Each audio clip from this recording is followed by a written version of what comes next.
Hi friends, అందరికీ నమస్కారము. నేను ఇంట్లో పుదీనా పచ్చడి చేశానండి. చాలా టేస్టీగా ఉంటుంది, కమ్మగా ఉంటుంది. మీరు కూడా కావాలంటే ఒకసారి ట్రై చేయండి. నేనైతే నాకు తెలిసిన విధంగా పుదీనా పచ్చడి చేశానండి. ముందుగా పుదీనా పచ్చడికి ఫస్ట్ స్టవ్ వెలిగించి ఒక కడాయి పెట్టుకొని నువ్వులు వేయించుకోవాలండి. ఆ తర్వాత కడాయిలో నూనె వేసి, నేనైతే వేరే కడాయి పెట్టుకున్నానండి. దాంట్లో నూనె వేసి పచ్చిమిరపకాయలు వేపుకున్నాను. చూడండి, ఈ విధంగా పచ్చిమిరపకాయలు వేపుకున్నాను. చాలా టేస్టీగా ఉంటుందండి. మీకు నచ్చితే ఒక లైక్ కూడా చేయండి, తప్పకుండా మర్చిపోకండి.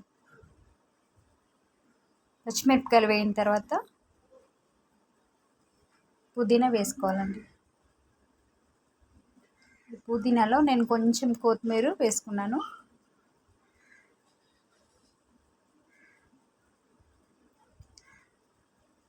చూడండి, ఈ విధంగా వేపుకోవాలి పుదీనా.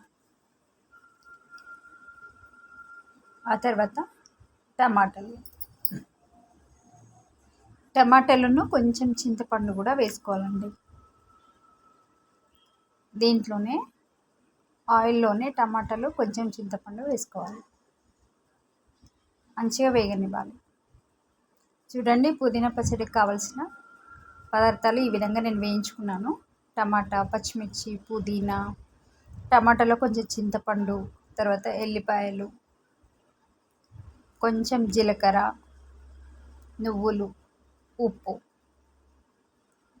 ఇవన్నీ ఇప్పుడు మిక్సీ పట్టేసుకోవాలి. ముందుగా జాడి తీసుకొని దాంట్లో నువ్వులు మిక్సీ పట్టుకోవాలండి. ఫస్ట్ నువ్వులు, ఆ తర్వాత పచ్చిమిరపకాయలు. చూడండి, నేనైతే ఈ విధంగా వేసుకున్నాను. ముందు నువ్వులు మిక్సీ పట్టేసుకొని, తర్వాత పచ్చిమిరపకాయలు, తర్వాత పుదీనా,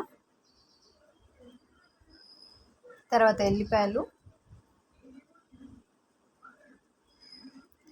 కొంచెం ఉప్పు, కొంచెం జీలకర్ర వేసుకోవాలండి.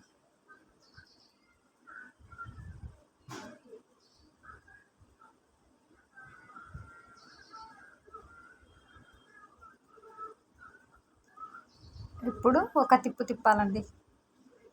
తర్వాత కొంచెం బరకగా పట్టుకున్న తర్వాత టమాటా ఉన్న చింతపండు, మనం ఏదైతే కడాయిలో టమాటా చింతపండు వేపుకున్నామో అవి ఇప్పుడు వేసేసుకోవాలి. వీటిని కూడా మిక్సీ పట్టేసుకోవాలి. చూడండి, ఎక్కువ మెత్తగా పట్టుకోవద్దు, కొంచెం బరకగా పట్టుకోవాలి. తర్వాత వేరొక గిన్నెలోకి తీసేసుకోవాలి. జార్ నుంచి వెళ్ళి వేరొక గిన్నెలో వేసేసుకోవాలి. ఇప్పుడు దీన్ని తాలింపు వేసుకోవాలండి.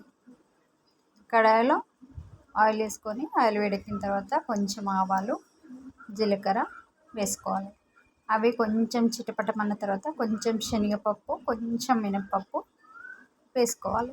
మీ ఇష్టం అండి, శనగపప్పు మినప్పప్పు వేసుకుంటే వేసుకోవచ్చు.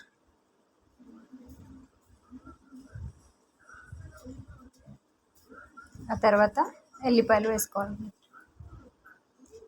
ఎల్లిపాయలు నేనైతే పొట్టు తీసి వేసుకున్నాను, కచ్చపచ్చగా దంచి కూడా వేసుకోవచ్చు. తర్వాత ఎండుమిర్చి, కరివేపాకు వేసుకొని వేపేసుకోవాలి.